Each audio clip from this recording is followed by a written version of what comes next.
भारत माता की जय। मैं किसी राजनीतिक दल का गुलाम नहीं हूँ। जिस राजनीतिक दल के नेता अपने पद की गरिमा का मान बनाए रखेंगे, मैं उस दल का समर्थक हूँ। मैं प्रदीप सिंह लोधी, ग्राम भूली, जिला दमोह, मध्य प्रदेश का निवासी हूँ। मैं भी दिव्यांग हूँ।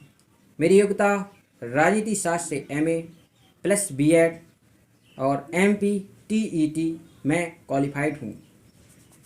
मैं अति सम्मानीय हमारे प्रधानमंत्री नरेंद्र मोदी जी से अपने मन की बात कह रहा हूँ। सबसे पहले मैं हमारे देश के अति सम्मानीय प्रधानमंत्री नरेंद्र मोदी जी को सहृदय से धन्यवाद देता हूँ कि उन्होंने कोरोना जैसी महामारी को हमारे भारत देश में फैलने से रोका। अगर प्रधानमंत्री जी ने भारत देश को लॉकडाउन नहीं किया होता तो आज यह कोरोना जैसी महामारी भारतवासियों को काल की तरह निगल रही होती। मैं अति सम्मानीय हमारे प्रधानमंत्री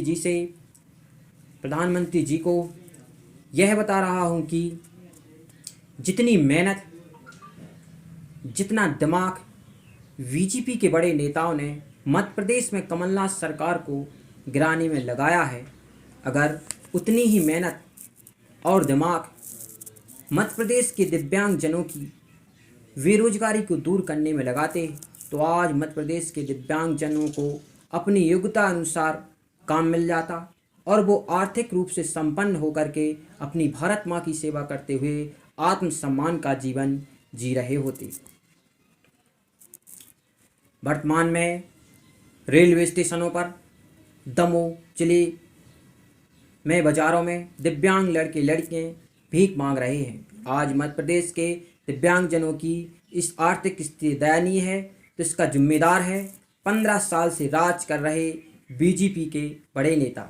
मध्य प्रदेश की बीजेपी सरकार को विधायकों की सैलरी और पेंशन बढ़ाने के लिए पैसा था, परंतु दिव्यांगजनों की बेरोजगारी को दूर करने के लिए, योजना बनाने एवं उनकी दिव्यांग पेंशन बढ़ाने के लिए पैसा नहीं था।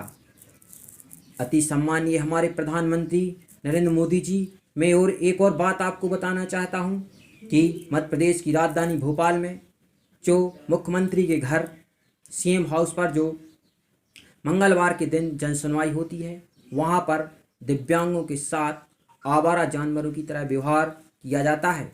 जैसे हमारे घर कोई आवारा पशु अचानक आ जाता है, हम उसे छड़ी लेकर के बाहर भगा देते हैं, वैसे ही होता है भोपाल में मंगलवार के दिन वहाँ जनसुनवाई में दिव्यांगों को छड़ी मारकर तो नहीं भगाया जाता, परंतु उनके साथ निंदनीय व्यवहार किया जाता है। न उनकी मजबूरी को समझा जाता है, न ही उनके आवेदनों पर कोई गौर किया जाता है।